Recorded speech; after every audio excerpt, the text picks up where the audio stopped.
საღამოშვიდობისა დღის მთავარ თემებს ეთუნა ინსკირველი გაგაცნობთ. ბახტაძე წულუკიანთან ერთად სერგენკოს შეცვლას გეგმავდა კახიშვილი და ექიმი ლევან რატიანი მთავრობაში ვერ მოხვდნენ. Თქვენ წარმოგიდგენიათ ჩვენი გუნდი თეატრში ულტიმატუმს აღარავინ არ ახდენს. წულუკიანის ულტიმატუმები და პრემიერი იუსტიციის მინისტრი რჩება. მე გამიჩნდა თავად სურვილი რომ თუ ეს საჭიროა ადგილი დაუთმოს სხვას. დისკუსია დასრულებულია, პოზიციები შეჯერებულია, ჩვენ ვაგრძელებთ ერთიანი გუნდის პირობებში მუშაობას. რა მოხდა მთავრობაში და რა კავშირი აქვს შიდა დაპირისპირებასთან ივანიშვილს და ღარიბაშვილს. ველოდოთ პარტიის გაძლიერებას და გაერთიანებას. სახელმწიფო ნეპოტიზმი სად დასაქმდნენ და რა ჯდება მინისტრების მოადგილეების ცოლების შენახვა. 10 ჩინოვნიკის ცოლის შენახვა საქართველოს მოსახლეობას. ჩვენი ჯიბიდან გვიჭდება ყოველწლიურად 200,000 ლარზე მეტი. მართველი პარტიის წარმომადგენელი თავდადების პირების ოჯახის წევრები არც თუ სამართლიანად იღებენ ამ სამუშაო ადგილებს. ბიზნესზე ზეწოლა აჭარის მთავრობის მეთაურის სახელით. ბატონმა თორმეტე რიჟვაძემო მე მიბრძანაო, გაიწიე თუ ამ საქმიდანო და იქ ხალხი მთლიანად გადმორთეთ ჩემზე. ინვესტორის შევიწროება აჭარაში და კიბერშეტევა უმსხვილეს ბანკზე.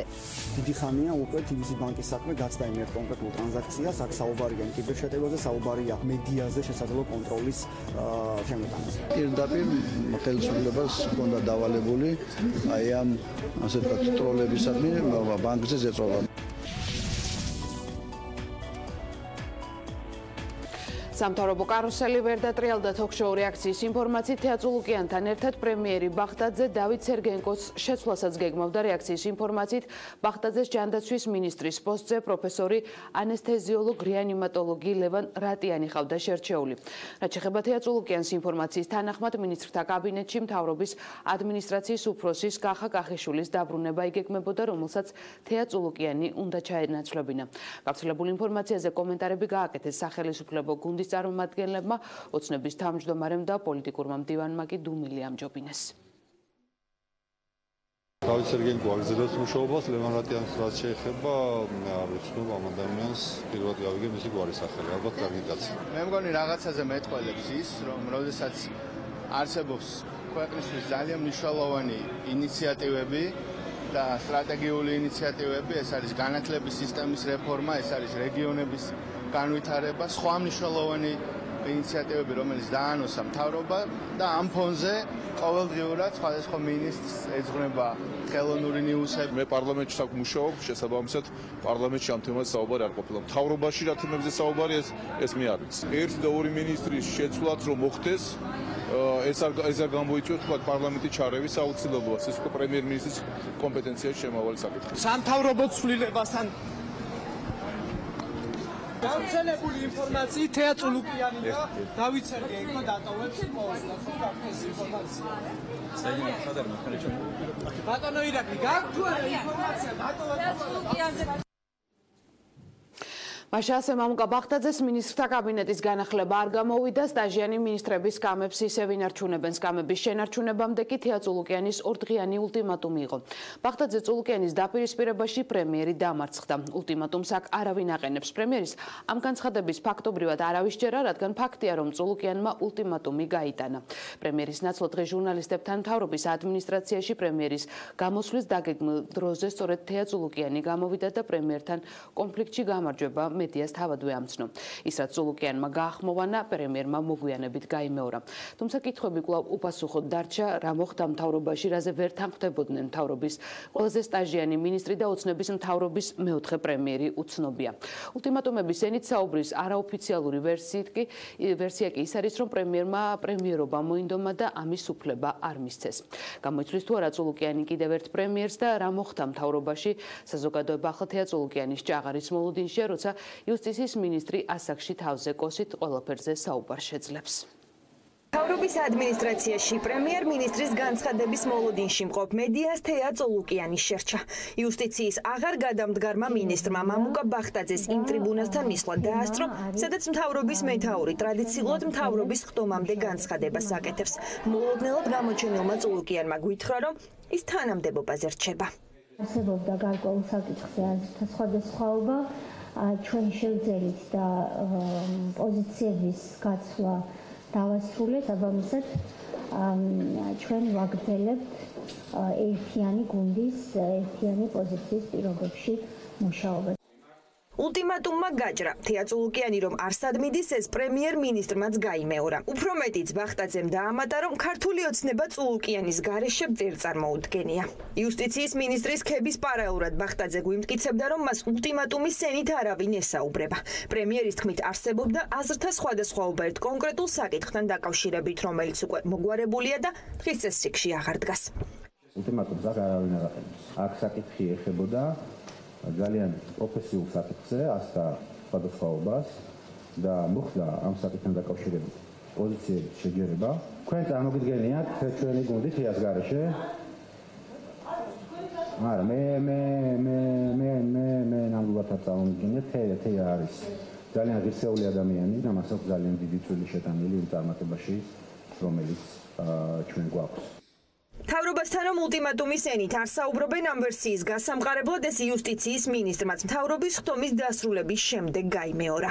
ეს მთავრობა არ არის ის მთავრობა, სადაც ჩვენ ერთმანეთს ულტიმატუმების ენით ვესაუბრებით. ბატონი მამუკა არ არის ის, ვინცაც ვინმე ულტიმატუმის ენაზე მთავრობის ფარგლებში დაელაპარაკება.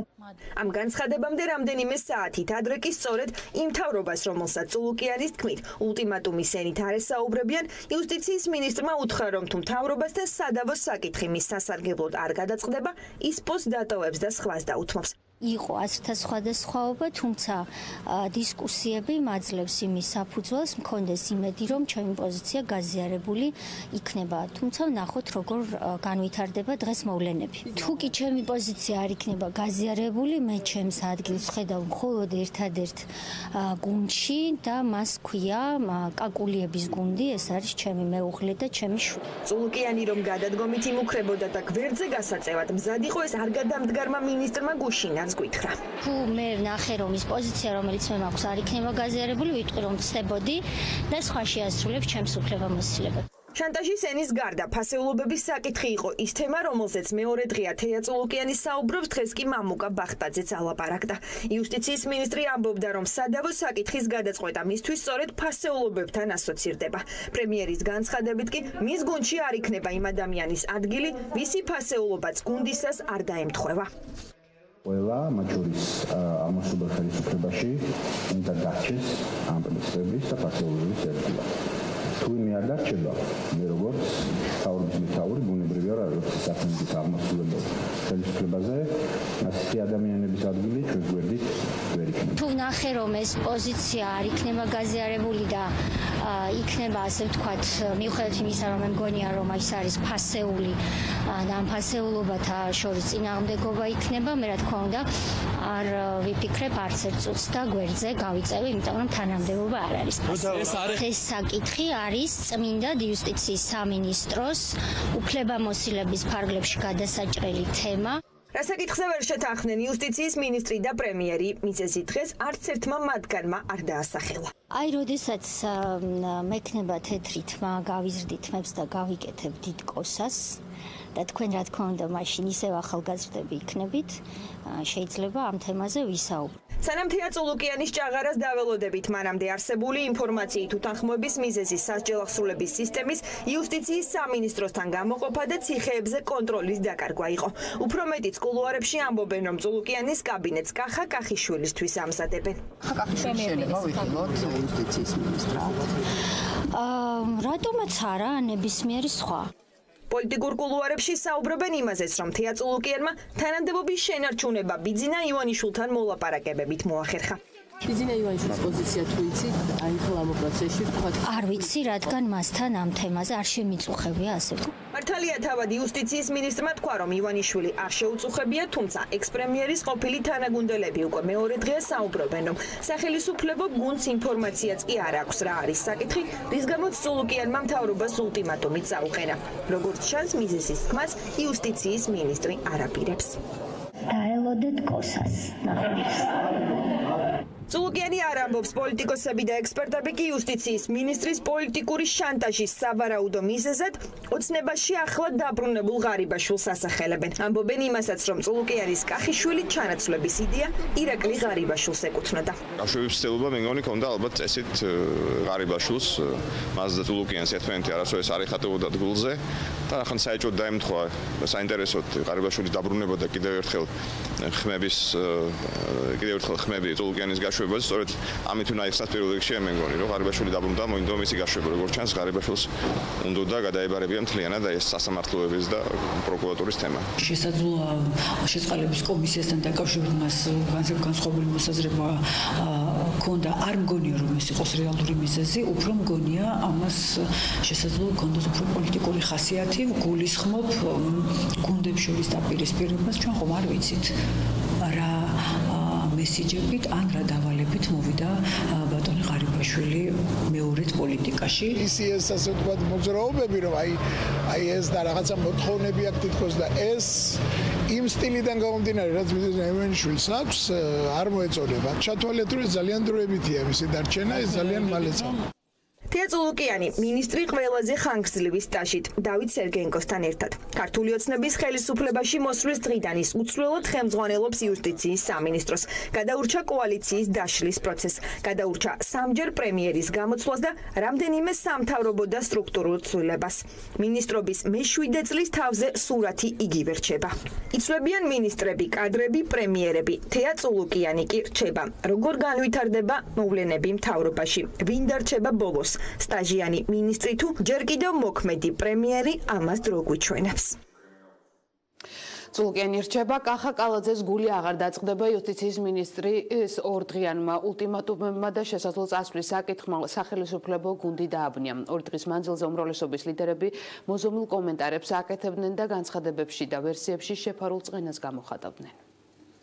საქმე ეხებოდა ერთ-ერთ მიმდინარე, თუმცა საკმაოდ მნიშვნელოვან საკითხს, რომელიც მთლიანად განეკუთვნება პრემიერ-მინისტრის და მთავრობის კომპეტენციას. ამ მომენტისთვის კომუნიკაცია ამაზე ამოწურულია. საპარლამენტო უმრავლესობის ლიდერმა წულუკიანის მთავრობასთან უთანხმოების მიზეზი იცის, თუმცა არასაჯაროებს. არჩილ თალაკვაძე არ ამბობს, რამ გაანაწყენა ოცნების უცვლელი მინისტრი და როგორ დასრულდა კონფლიქტი ხელისუფლებასთან.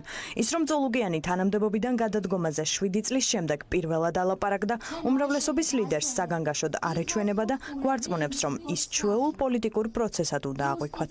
საინფორმაციო ფონი საკითხთან დაკავშირებით იყო გაზვიადებული, იყო მცდელობა, რომ ეს გადაეტანათ რაღაც სენსაციაში, თუმცა თეა წულუკიანი არის ჩვენი გუნდის ძალიან გამოცდილი წევრი. მთავრობა იმისთვის არსებობს, რომ მიმდინარე საკითხები, საორგანიზაციო თუ პოლიტიკური საკითხები გადაჭრას, აქაც ქონდა ერთ-ერთი ასეთი საკითხი, რომელიც არის მთავრობის ფუნქციონირების ერთ-ერთი შემადგენელი ნაწილი, ამიტომ იმისგან, რომ შეთანხმება მოხდა რაღაც პოზიციაზე, მე არ ვფიქრობ, რომ რაღაც პოლიტიკური სენსაციის შექმნა არის საჭირო.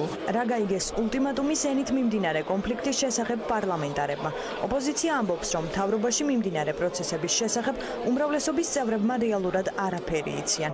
ამას ის კომენტარებიც მოწმობს, რომელსაც ქართული ოცნების ლიდერები ბოლო დღეებში აკეთებდნენ. ინფორმაციას ჭორად აღიქვამდნენ, თუმცა ულტიმატუმის ენით საუბრის გამო უკმაყოფილებას ბოლო 2 დღეა ვერ მალავდნენ. თეა წულუკიანმა დაიწყო ულტიმატუმების ენით საუბარი? რა ვიცი, ულტიმატუმს არ ვეძახი მაგას, მაგრამ არა მაქვს ამაზე კომენტარით, ინფორმაცია არა მაქვს. მე არც ვიცი რაზეა საუბარი, ბუნებრივია პრემიერი მოусმეს მინისტრს და ამის საფუძველზე მიიღება გადაწყვეტილება, მე არც ვიცი რა დეტალებზეა საუბარი. თეა წულუკიანი ამდენი პატივს ვცემთ ყველანი, მე პირადად პატივს ვცემ მას როგორც მინისტრს, მას როგორც პიროვნებას. მიზეზების სიმართლე გითხრათ არ ვიცი. საპარლამენტო უმრავლესობა ირწმუნება, რომ გადაწყვეტილების მიმღები მხოლოდ პრემიერ-მინისტრია. თუმცა ნაციონალურ მოძრაობაში ამბობენ, რომ მინისტრების ბედს ბიძინა ივანიშვილი წყვეტს. სწორედ ამიტომ პარტიაში ფიქრობენ, რომ თეა წულუკიანს სავარაუდოდ კონფლიქტი არა მამუკა ბახტაძესთან, არამედ პარტიის ლიდერთან, ბიძინა ივანიშვილთან და ძველ და განახლებულ ფავორიტთან, ირაკლი ღარიბაშვილთან ჰქონდა. გავრცელებული ინფორმაციით პენიტენციურ სისტემასთან დაკავშირებული ცვლილებები ღარიბაშვილის იდეა იყო. პოლიტიკაში ახლად დაბრუნებული ირაკლი ღარიბაშვილი დაპირისპირებაზე არაფერს ამბობს და ზოგადი კომენტარით შემოიფარგლება. ხალხობასთან დაკავშირებით ვისაუბრებთ არხურცლად. ჩემს ატელევიზიო გამოსვლაში. დანარჩენს დაელოდეთ. დანარჩენ დაელოდეთ ყველაფერი ველოდოთ პარტიის გაძლიერებას და გაერთიანებას. რამოდენიმე მინისტრი გადაწყვეტილებას არ იღებს მამუკა ბახტაძე. შესაბამისად მისი მხრიდან შანტაჟის ობიექტიც არ უნდა იყოს ბახტაძე, იმიტომ რომ ბახტაძე ნომინალური პრემიერია, რეალური გადაწყვეტილების მიმღები, მათ შორის საკადრო პოლიტიკაში, მათ შორის მინისტრებთან, ისევ როგორც პრემიერ-მინისტრებთან მიმართებაში არის ბიძინა ივანიშვილი. თეო წოლუკიანის მთავრობასთან უთანხმოების მიზეზებზე არავის უსაუბრია გარდა უმრავლესობის ყოფილი წევრისა. ლევან გოგიჩაიშვილის თქმით, დაპირისპირების მიზეზი იუსტიციის სამინისტროდან პენიტენციური სამსახურის გამოყოფას შეეხებოდა. მისი თქმით, წოლუკიანის თანამდებობაზე დარჩენა ბახტაძის მხრიდან პოზიციების დათმობას ნიშნავს. მე რამდენადაც ვიცი, ეს ეხება უბრალოდ ალბათ ხედვას, თქვათ, პენიტენციურ სისტემასთან დაკავშირებით. არ მგონია, რომ ეს რაღაცის სახელმწიფოებრივი საკითხი იყოს, ეხლა სად იქნება პენიტენციური დაწესებულება. მთავარია არ იყოს მიმული იმ ორგანოებზე, რომლებიც უშუალოდ აწარმოებენ საგამოძიებო მოქმედებებს. ასე იდგა საკითხი. თუ არ გაიზიარებენ, წავალ, რადგან დარჩა, ესე იგი გაიზიარეს. თეო წოლუკიანი იუსტიციის მინისტრის თანამდებობას ინარჩუნებს, თუმცა სამთავრობო ცვლილებებზე საუბარი მაინც არ წყდება. მოსალოდნელია, რომ პირველი თანამდებობას ეკონომიკის მინისტრი გიორგი ქობულია დატოვებს. გადაცემა რეაქციის ინფორმაციით ბახტაძეს გასაშვებთა სიაში დავით სერგეენკოც ჰყავდა. მის შემცვლელად ჯანდაცვის მინისტრის პოსტზე ექიმი ლევან რატიანი ჰყავდა შერჩეული, თუმცა მან ამ ცვლილებების შესახებ ბიძინა ივანიშვილისგან თანხმობა ვერ მიიღო და სერგეენკო და წოლუკიანი ისევ მთავრობის სტაჟიან მინისტრებად დარჩნენ. მაღალჩინოსნების პრივილეგირებული ცოლები სადმუშაობენ მინისტრების, ასევე მინისტრების მოადგილეების მეორე ნახევრები და რა პოსტებს იკავებენ. პოლიტიკური გაერთიანება ახალი საქართველო კვლევის შედეგებს აქვეყნებს. პარტიაში ამბობენ, რომ მინისტრის მოადგილეების ცოლები საჯარო სამსახურებში მას შემდეგ დაასაქმნენ, რაც ქმრები მაღალ თანამდებობაზე დაინიშნენ. ირკვევა, რომ სახელმწიფოს თანამდებობის პირების მეუღლების შენახვა 200,000 ლარამდე უჯდება. ოცნების ნეპოტიზმზე მიანიშნებენ ოპოზიციაში და ამბობენ, რომ მაღალჩინოსნები გავლენებს იყენებენ და სხვადასხვა უწყებაში მნიშვნელოვან თანამდებობაზე ოჯახის წევრებს, სამეგობროს და ახლო ნათესავებს ნიშნავენ. ქართულ ოცნებაში კი აცხადებენ, რომ თუ არსებობს ეს დარღვევას უნდა გახდეს მოკვლევის საგანი, თუმცა საპარლამენტო უმრავლესობის წევრები ირწმუნებიან, რომ მსგავს ფაქტებს მათი ხელისუფლების პირობებში ადგილი არ აქვს. მინისტრების და მინისტრების მოადგილეების ცოლები, რომლებიც სხვადასხვა უწყებაში საეჭვო დასაქმდნენ სახელმწიფო ბიუჯეტიდან ყოველწლიურად 200,000 ლარზე მეტს იღებენ. მაღალჩინოსნების დეკლარაციები პარტია ახალმა საქართველომ შეისწავლა. ირკვევა, რომ გიორგი გახარიას მოადგილის კახაბერ საბანაძის მეუღლე ეკონომიკის სამინისტროში მაღალ თანამდებობას იკავებს. ჩამონათვალში ძალოვანი უწყების ხელმძღვანელი ლევან იზორიაც მოხვდა სამ მინისტრთან ერთად. კახაბერ საბანაძე, გახარიას პირველი მოადგილე, აღმოჩნდა, რომ მისი მეუღლე ანა ვახტანგიშვილი მუშაობს ეკონომიკისა და მდგრადი განვითარების სამინისტროში და დასაქმდა 2017 წელს. ასევე გახარიას კიდევ ერთი მოადგილე, ლევან კაკავა, მისი ცოლი ნანა აბშილავა ძალიან საინტერესო პოზიციაზე მუშაობს მთავარ პროკურატურაში მრჩეულად 2016 წლიდან. თავდაცვის სამინისტროში არის განსაკუთრებით მძიმე მდგომარეობა ნეპოტიზმის კუთხით. თვითონ თავდაცვის მინისტრი ლევან იზორიას მეუღლე ლანა მანჯგალაძე 2016 წლიდან მუშაობს საქართველოს ნავთობის და გაზის კორპორაციაში. ყველა სამინისტროში მაღალჩინოსნების მეუღლეები დასაქმებულები არიან მას შემდეგ, რაც მათი მეუღლეები გახდნენ, ასე ვთქვათ, თანამდებობის პირებით. ამ 10 ადამიანის 10 ჩინოვნიკის ცოლის შენახვა საქართველოს მოსახლეობას ჩვენი ჯიბიდან გვიჭდება ყოველწლიურად 200,000 ლარზე მეტი. კვლევაში მოხვდნენ საგარეო, ფინანსთა, ჯანდაცვისა და განათლების სამინისტროების მაღალჩინოსნებიც. მინისტრის მოადგილეების ცოლების სხვადასხვა უწყებაში მნიშვნელოვან პოზიციაზე არიან დანიშნულები. განათლების მინისტრის მოადგილის მეუღლე მუშაობს ძალიან საინტერესო პოზიციაზე. ლევან ხარატიშვილის მეუღლე ირინე ბაღდადიშვილი კულტურული მემკვიდრეობის დაცვის ეროვნულ სააგენტოში მუშაობს და აღსანიშნავია 2016 წლიდან და აღსანიშნავია ის ფაქტი, რომ ამ დროს მისი მეუღლე იყო კულტურის მინისტრის მოადგილე. საგარეო საქმეთა სამინისტრო ალექსანდრე ღვთისიაშვილი მინისტრის მოადგილე და მისი მეუღლე ნინო თათანაშვილი მუშაობს შინაგან საქმეთა სამინისტროს მომსახურების სააგენტოში მთავარ ინსპექტორად, ასევე 2017 წლიდან. და კიდევ ერთი სამინისტრო, ეს გახლავთ ჯანდაცვის სამინისტრო და მამუკა ცოტნიაშვილი მინისტრის მოადგილე. მისი ცოლი მარეხი მთვარელიძე მუშაობს 2016 წლიდან დევნილთა სამინისტროში, რომელიც უკვე შეერწყა ჯანდაცვის სამინისტროს. ნეპოტიზმი ქართული ოცნების სამარკო ნიშანია. ოპოზიციაში აცხადებენ, რომ მაღალჩინოსნები გავლენებს უკანონოდ იყენებენ. ოპოზიცია საგამოძიებო უწყებას მსგავსი ფაქტების შესწავლისკენ მოუწოდებს. გახსოვთ, ახლა დაბრუნებული ბრჭყალებში ვარსკვლავი ირაკლი ღარიბაშვილის ცნობილი ფრაზა, რომ ცოლის ნათესავი არ არის. ანუ რა თქმა უნდა, ეს არის ამ ხელისუფლების სამარკო ნიშანი, რომ დაასაქმონ მხოლოდ საკუთარი ოჯახის წევრები, მხოლოდ საკუთარი უშუალო სამეგობრო წრე. საზოგადოება ამას არ შეიმჩნევს, ან ვერ ხედავს. უცბად რომ გამდიდრდა ფარცხალაძე, უცბად რომ დიდრდებიან ჩინოვნიკები. ამას საზოგადოება ხედავს. ერთხელ ვერ მეტყვით თქვენ მომენტს, როდესაც ივანიშვილი მომავალზე ელაპარაკება ქართულ საზოგადოებას. მარტო წარსულზე ელაპარაკება და აი ამ წამსულის ფერფლში ჩავარდება თვითონ. ქართულ ოცნებაში კი ამბობენ, რომ მაღალჩინოსნების ცოლებს დამოუკიდებელი კარიერა აქვთ და ისინი მაღალი პროფესიონალიზმით გამოირჩევიან. ქართულ ოცნებაში ირწმუნებიან, რომ მინისტრების და მინისტრების მოადგილეების მეუღლეები პრივილეგიებით არ სარგებლობენ. დაუშვებელია აქ იმ დისკრიმინაციული ნიშნით ასეთი კამპანიების წარმოება ვისი მეუღლეც არ უნდა იყოს და მე ვფიქრობ, რომ ამას სამოქალაქო საზოგადოებაც და ის ქალების, რომელიც ქალთა უფლებების დაცვაზე მუშაობენ, უნდა გამოეხმაურონ. ანუ თქვენ მე მეკითხებით, ვენდობით თუ არა ვაშაძის კვლევას. რა თქმა უნდა, ვენდობი ეჭვიც კი არ შემაქვს ვაშაძის კვლევაში, ეს იქნება მიუკერძოებელი, წარმოუდგენად შეუძლებელი სხვანაირად იყოს. ეს რა თქმა უნდა ხუმრობთ. ჩვენ ძალიან ხშირად ასეთ ნიუსებს ვიღებთ ხოლმე და შემდეგ აღმოჩნდება, რომ თურმე ეს ადამიანები უკვე მუშაობდნენ, თურმე არიან პროფესიონალები, თურმე აქვს დამოუკიდებელი კარიერა და ასე შემდეგ. საერთაშორისო გამჭვირვალობა საქართველოს, რომელიც ქვეყანაში ნეპოტიზმის საკითხს სწავლობს, ამბობს, რომ მართლ პარტიას საჯარო სამსახურზე გავლენა აქვს. ეს კი იმის თქმის საფუძველს იძლევა, რომ შესაძლოა მაღალჩინოსნების მეუღლეები საეჭვო დასაქმდნენ. თუკი ჩვენ ვიცით, რომ მართლ პარტიას დიდი გავლენა აქვს საჯარო სამსახურზე, მაშინ თავისუფლად შეიძლება დაუშვათ შესაძლებლობა, რომ ამ თანამდებობის მართველი პარტიის წარმომადგენელი თანამდებობის პირების ოჯახის წევრები არც თუ სამართლიანად იღებენ ამ სამუშაო ადგილებს. ხალხსახად გვაქვს საჯარო სამსახურის დამოუკიდებლობის პრობლემა. მეორე რომ გვაქვს ეს ტენდენცია. ამ პირობებში ცხადია, რომ საჭირო ამაზე რაღაცნაირად რეაგირება. ერთი რომ პოლიტიკური ნება არის ყველაფრის სათავე, პოლიტიკური ნება დღეს არ ჩანს სამწუხაროდ, არც წინა ხელისუფლებას და არც ამ ხელისუფლებას არ გამოუვლენია სათანადო პოლიტიკური ნება. მარტივად რომ ვთქვათ, რომ თავი დაანებოს საჯარო სამსახურს და მისცეს მას სათანადო ავტონომიურობა. რა კრიტერიუმები დაასაქმეს მაღალჩინოსნების ცოლები? ჩვენ თითქმის ყველა უწყებასთან ვცადე დაკავშირება. ნაწილში გვითხრეს, რომ მაღალჩინოსნების მეუღლეები მათ სტრუქტურაში ნამდვილად მუშაობენ, თუმცა ნაწილში კითხვის წერილობით გაგზავნა მოგთხოვეს, რომელზეც პასუხს სავარაუდოდ 10 სამუშაო დღის ვადაში მივიღებთ. ბიზნესის ეწოლის კიდევ ერთი ფაქტი. ბათუმში კომპანია Dexter Development-ის დამფუძნებელი ბათუმის მერსა და მთავრობის თავმჯდომარეს ეწოლაში ადანაშაულებს. ბიზნესმენის თქმით, თანამშრომლობდნენ ესპანელ ინვესტორთან პროექტის განსახორციელებლად ბანკიდან სესხიც გამოიტანეს, გაერეს ყველა ინსტანცია 2016 წელს კოეფიციენტიც მოიანიჭეს, თუმცა მრავალბინიანი კორპუსის აშენებაზე დაუსაბუთებელი უარი მიიღეს. კომპანიის დამფუძნებლის თქმით, ბათუმის მერმა აჭარის მთავრობის თავმჯდომარესთან გადაამისამართა. ბათუმის მერი ეხმაურება.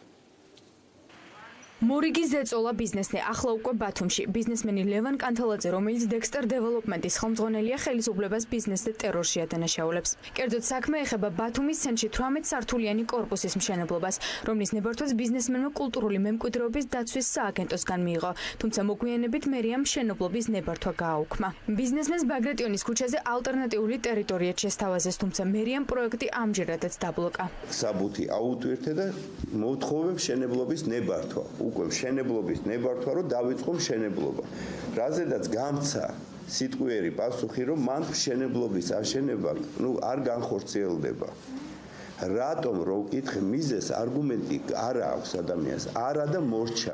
ბიზნესმენი აღნიშნულ საქმეში აჭარის მთავრობის მეთაურის ჩართულობაზე საუბრობს და ამბობს, რომ საქმეში თორნიკე რიჟვაძის კერძო ინტერესები იკვეთება. კანთელაძე აღნიშნავს, რომ ხელისუფლების მიერ შექმნილი პრობლემების გამო უცხოელი ინვესტორი საქართველოსდან წავიდა და ბანკიდან გამოტანილ სესხზე პროცენტებს ახლაც იხდის.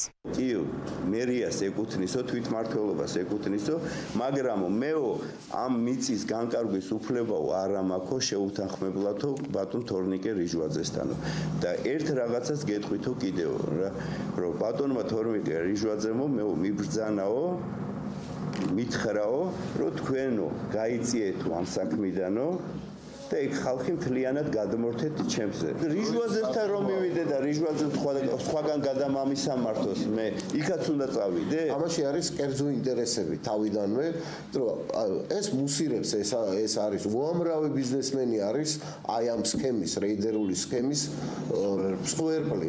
ბიზნესმენის ბრალდებებს სილიწამებას უწოდებს ბათუმის მერი. ლეშა კომახიძე ამბობს, რომ მშენებლობის დაბლოკვა ბათუმის არქიტექტურული და კულტურული მემკვიდრეობის დაცვას ემსახურება და ბათუმის მერია ბიზნესმენებთან დიალოგის რეჟიმში იმყოფება.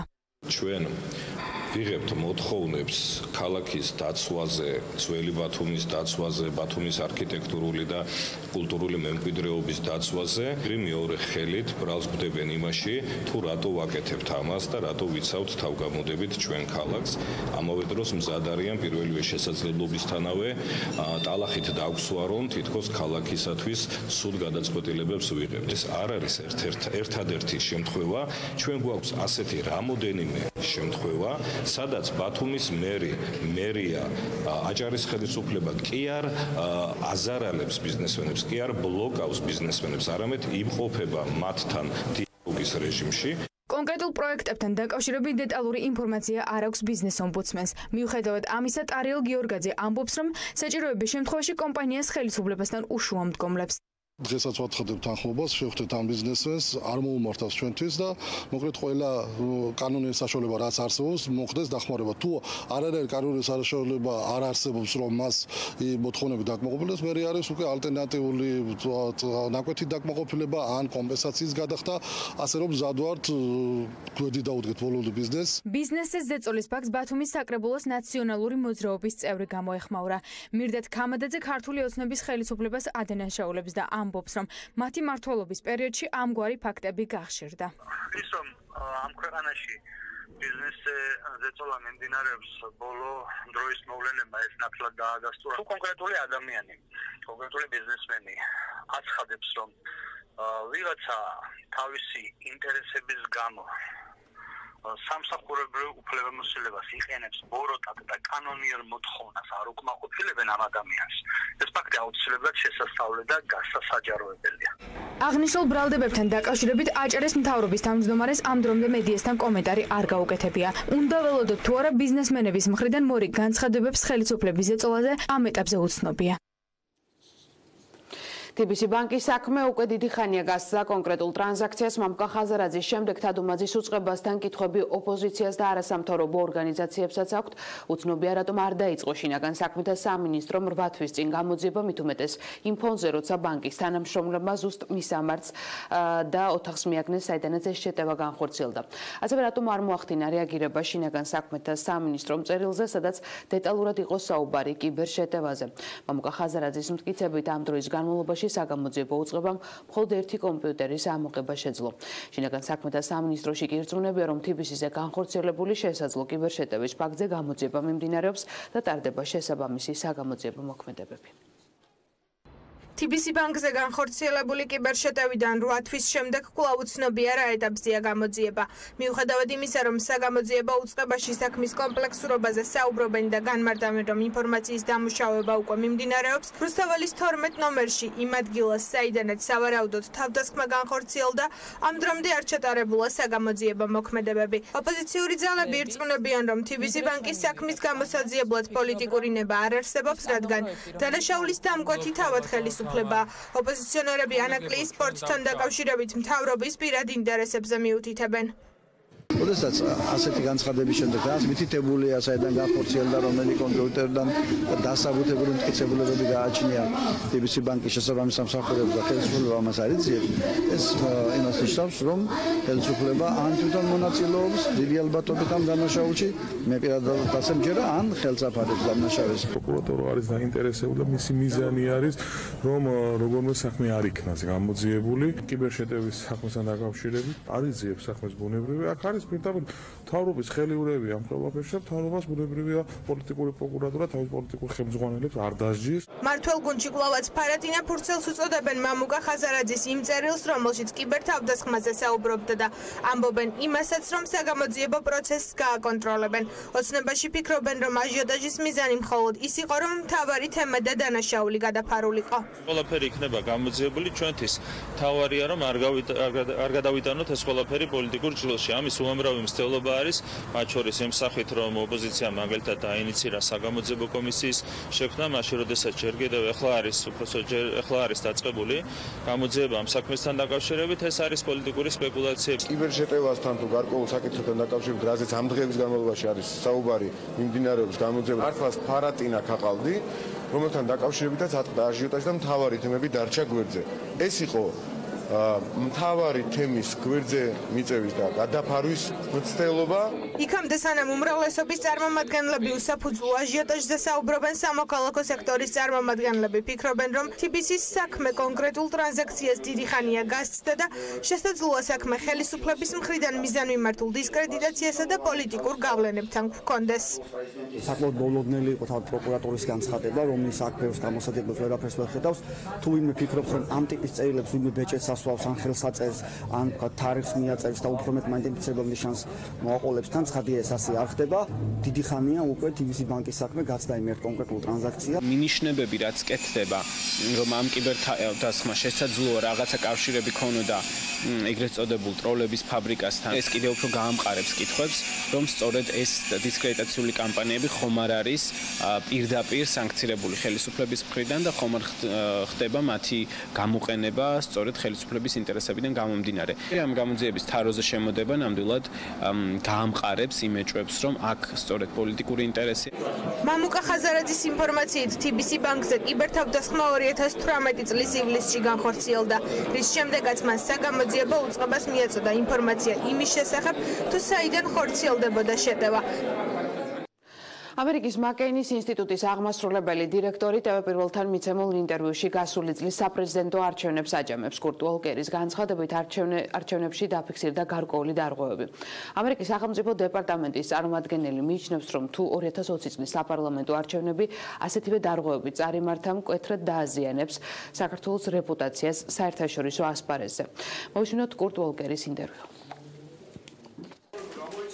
საერთაშორისო დამკვირვებლების არაერთი კრიტიკული შეფასების შემდეგ საპრეზიდენტო არჩევნების გარემოს კრიტიკულად უკვე ამერიკის მაკეინის ინსტიტუტიც აფასებს. რეგრესი, უკან გადადგმული ნაბიჯი და არასამართლიანი გარემო. ეს კურტ ვოლკერის შეფასებაა, რომელიც ტელეპირველთან ამბობს, რომ მოსალოდნელი 2020 წლის საპარლამენტო არჩევნებზე ეს დარღვევები უარყოფით გავლენას იქონიებს. მისი თქმით, მნიშვნელოვანია ხელისუფლებამ აღნიშნულ ფაქტებზე რეაგირება მოახდინოს და საქართველოს რეპუტაცია საერთაშორისო ასპარეზზე ნაკლებად დააზიანოს. Presidential election is seen as a setback. 2018 წლის საპრეზიდენტო არჩევნები იყო რეგრესი დემოკრატიულობისკენ სწრაფოში. ეს არჩევნები მიიჩნევა, რომ იყო უკან დახეული ნაბიჯი. ვნახეთ ბევრი ისეთი ფაქტი არჩევნების პერიოდში, რომელმაც ხელი შეუშალა არჩევნების სამართლიან და ტრანსპარენტულ გარემოში ჩატარებას. თუ 2020 წლის საპარლამენტო არჩევნები ასეთივე დარღვევები წარიმართა, მკვეთრად დააზიანებს საქართველოს რეპუტაციას საერთაშორისო ასპარეზზე. 2020 წლის არჩევნები კი უნდა იყოს სამაგალითო და უკეთესო არჩევნები საქართველოს ისტორიაში. კურტ ვოლკერის განცხადება სიახლე არ არის ოპოზიციისთვის, სადაც ამბობენ, რომ 2018 წლის საპრეზიდენტო არჩევნების შედეგები საზოგადოებრივ განწყობებს არ ასახავს. სალომე ზურაბიშვილმა მათი თქმით გამარჯვება ძალადობით, შანტაჟით, მუქარითა და გაყალბებით მოიპოვა, რაც დემოკრატიულ სტანდარტებს ცდება, თუმცა ხელისუფლებას აღნიშნული საკითხები არ აინტერესებს. არასაპარლამენტო ოპოზიციაში კი ფიქრობენ, რომ კურტ ვოლკერი ხელისუფლებას აფრთხილებს, რომ ისინი 2020 წლის არჩევნების გაყალბებას ვეღარ შეძლებენ. მისი შედეგები მანიპულირებული და დამახინჯებულია და არ შეესაბამება რეალურ საზოგადოებრივ განწყობებს.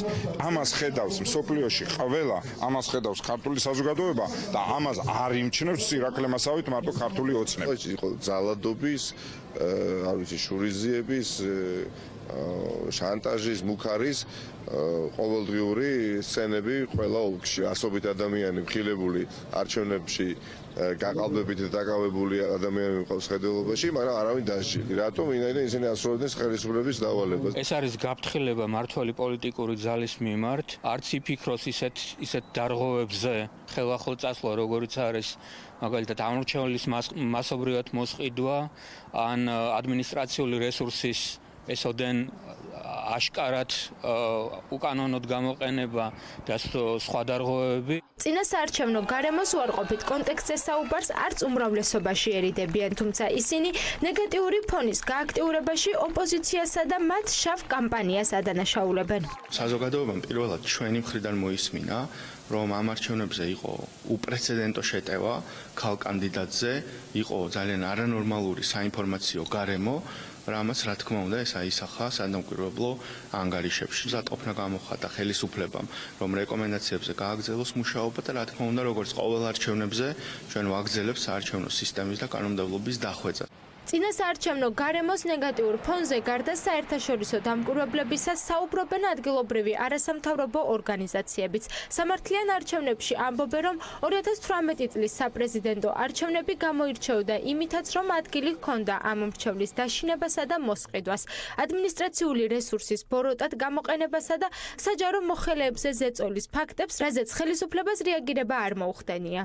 ამან ვფიქრობ, რომ გარკვეულ საერთაშორისო რეიტინგებზე თუ გარკვეულ საერთაშორისო აღქმებზე საქართველოში არჩევნების მდგომარეობის უკვე მოახდინა გარკვეული გავლენა. ყველაზე ალბათ თვალსაჩინო არის ის ამორჩევლის მოსყიდვის ფაქტი, რომელიც ძალიან მასშტაბური იყო და 600,000 ამორჩეულს შეეხებოდა. ეს ძალიან სერიოზულ მინიშნებას წარმოადგენს 2020 წლის არჩევნების წინ.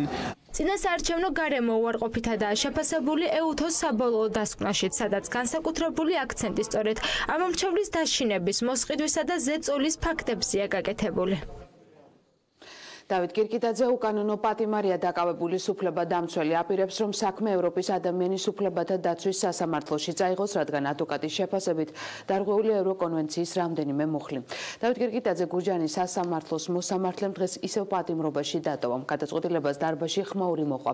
ოპოზიციის წარმომადგენლების ნაწილმა სხდომა პროტესტის ნიშნად დატოვეს. ნიკა მელიასა და მოსამართლეს შორის სიტყვიერი დაპირისპირებაც მოხდა.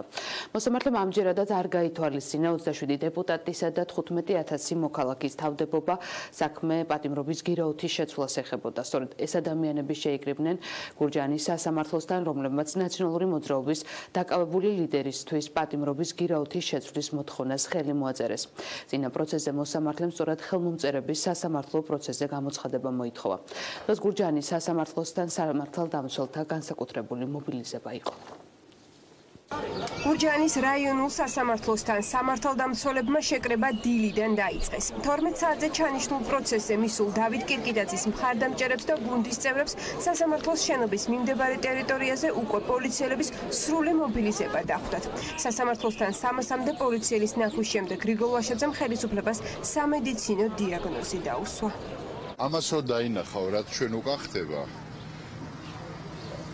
სამედიცინო დიაგნოზია, რომ ეგრეთ წოდებულ ხელისუფლებას სჭირს სრული პარანოია. ამ ხელისუფლებას რო შეეძლოს, მთელ ოპოზიციას ჩასვლავდა ციხეში. 12 საათისთვის სხდომათა დარბაზში ის 27 დეპუტატი შევიდა, რომლებიც დავით კირკიტაძის აღკვეთი ღონისძიების შეცვლის შემთხვევაში თავდებში უდგებოდნენ. ადვოკატის მიერ შუამდგომობის დაყენების შემდეგ მოსამართლეს სულ რამდენიმე წუთი დასჭირდა, რომ შუამდგომობა არ დაეკმაყოფილებინა და ნაციონალური მოძრაობის ერთ-ერთი ლიდერი პატიმრობაში დაეტოვებინა. გადაწყვეტილებას პროტესტის გარეშე არ ჩაუვლია. დეპუტატებმა სხდომა დატოვეს ნიკა მელიას და მოსამართლე ნინო ნემსიწვერიძეს შორის კი სიტყვიერი დაპირისპირება მოხდა. იმავე შინაარსის შუამდგომობა, რომელზედაც უკვე მიღებულია გადაწყვეტილება, იმავე სასამართლოში აღარ განხილება. დაბადების დღეს გიროცა. აი, თარი რო გაასამართლეთ ცოცხალ ადამიანის უმარს. ცოცხალი უკრავდა მომაწყო. ის ჩემი გადაჩენი არის. აბა ვისი იყო? აბა ვისი იყო? უნდა ისწავლოს ჯერ. აი, ეს ხო არ თქვენი გადაჩენი. ეს ხო იქნება.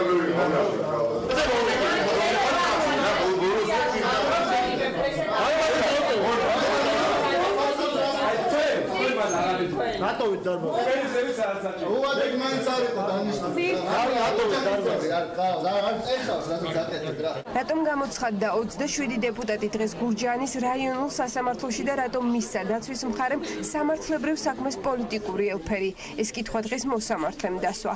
რის საპასუხოდაც ნუნუ ნემსიწვერიძეს კირკიტაძის უფლებადამცველმა შეახსენა, რომ მოსამართლემ წინა პროცესზე თავდებში მყოფი პირების გამოცხადება სასამართლოში თავად მოითხოვა. ყველას გადაგხავ.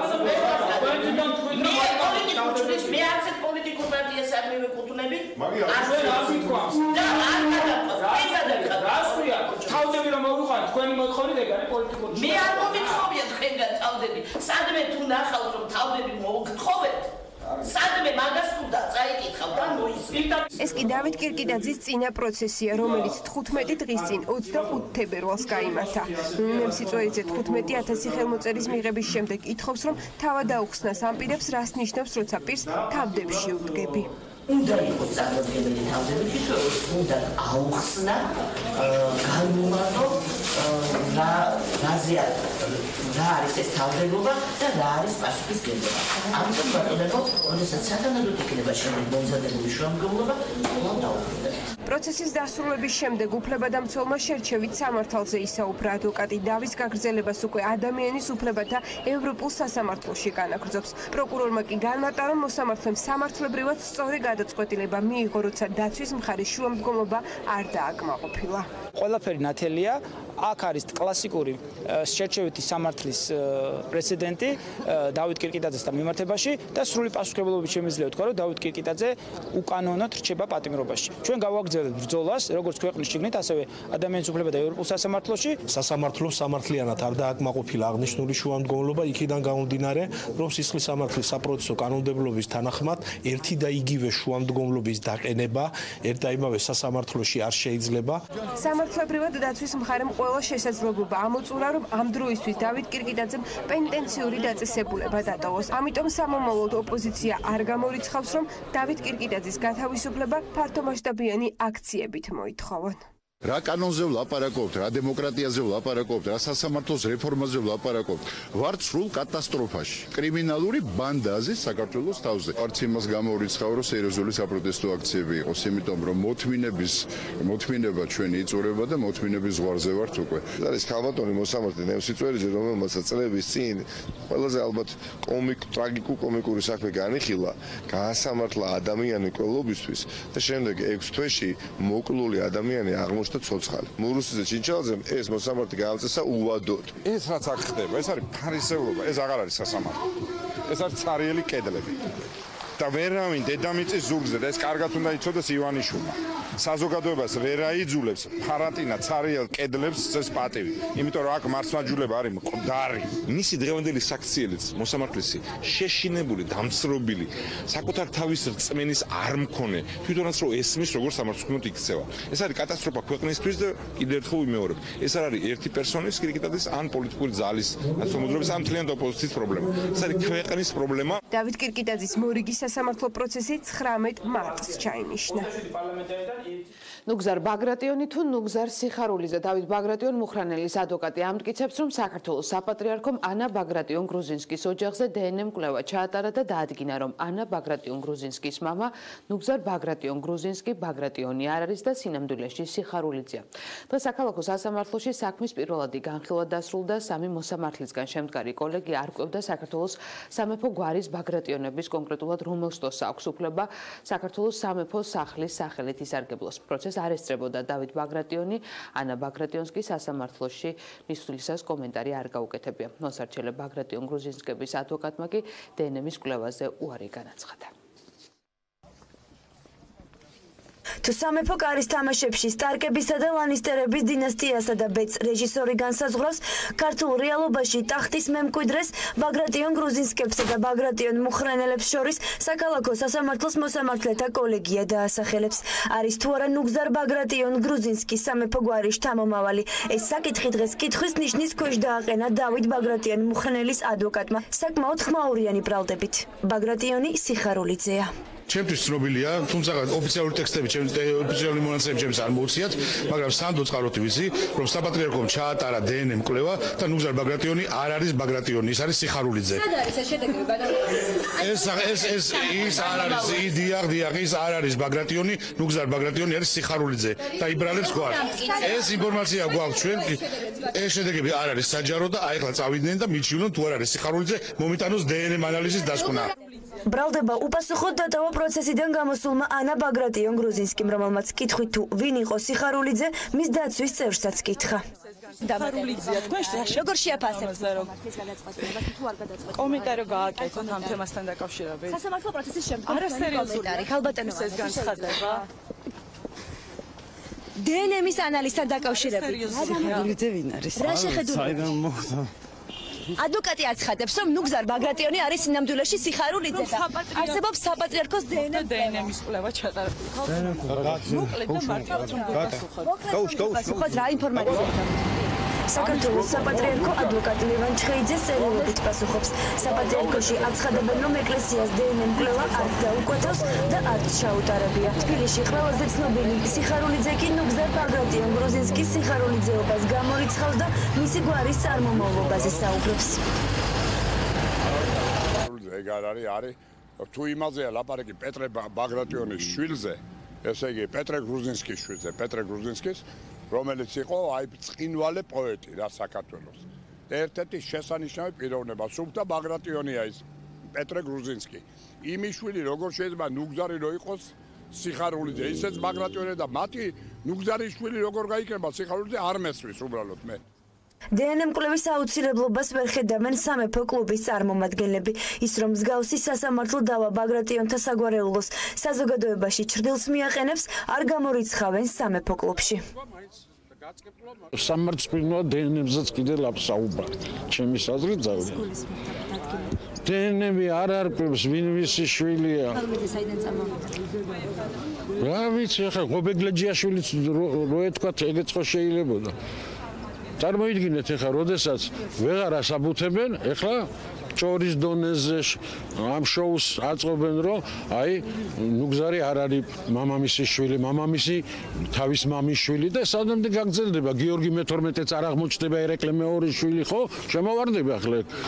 ვისია ტახტი თქვენი აზრით, ბატონო კახა? ბაგრატიონ გრუზინსკების. და ირონიის სახემისა, ერთმანეთის ასე ვთქვათ, დაჭრმის და მაპატიეთ გამოთქმისათვის ერთმანეთთან ბრძოლის სახემისა ამას და არა ჩვეულებრივი სასამართლოს პროცესის სახე არ მიეცა ამას და ალბათ ორივეს დაზიანებს და ალბათ სხვადასხვა მტრული ძალები ორივე შავ პიარს აუგორებენ, უკვე აუგორეს, რომ ეს არ არის ბაგრატიონი, ის არის ბაგრატიონი, გესმით იქ რაღაცა ვიღაცის ბებიამ რაღაცა ჩაიდინა და ესეთი რაღაცები ორივე მხარე დაზიანდება.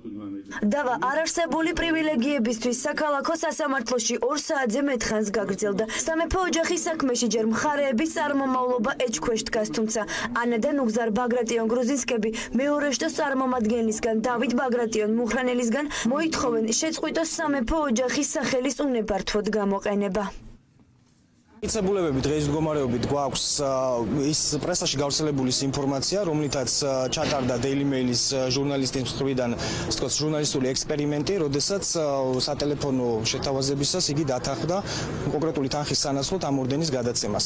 ეს არის ერთ-ერთი შემთხვევა, რომელიც გამოვლინდა, თუმცა ჩვენთვის ცნობილია სხვა შემთხვევების შესახებაც, როდესაც აღნიშნულს ადგილი ჰქონდა დავით ბაგრატიონ მუხრანელის მხრიდან. ჩვენი მოთხოვნის საგანი არის, რომ დავით ბაგრატიონ მუხრანელს აეკრძალოს საქართველოს სამეფო სახლის სახელის გამოყენება მესამე პერიოდულ ურთიერთობაში.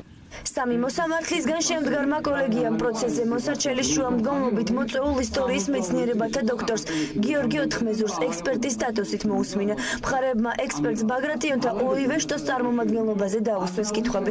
როგორც გიორგი ოთხმეზურმა სასამართლოზე განაცხადა, ბაგრატიონ გრუზინსკები ერეკლე მე-2-ის პირდაპირი შთამომავლები არიან. ბაგრატიონ მუხრანელები კი ბაგრატიონთა გვერდითა შტოს წარმომადგენლები.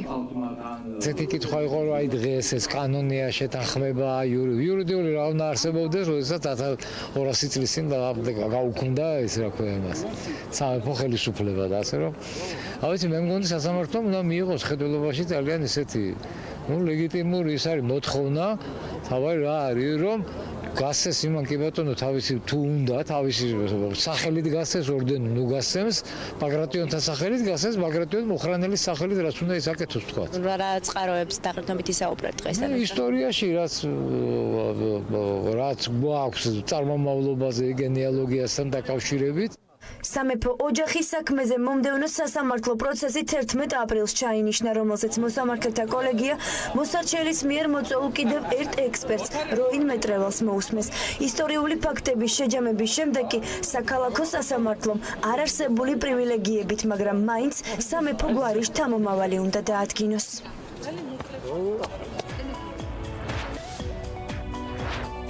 მე ინფორმაციით ხვალამდე გემშვიდობებით ნახვამდის.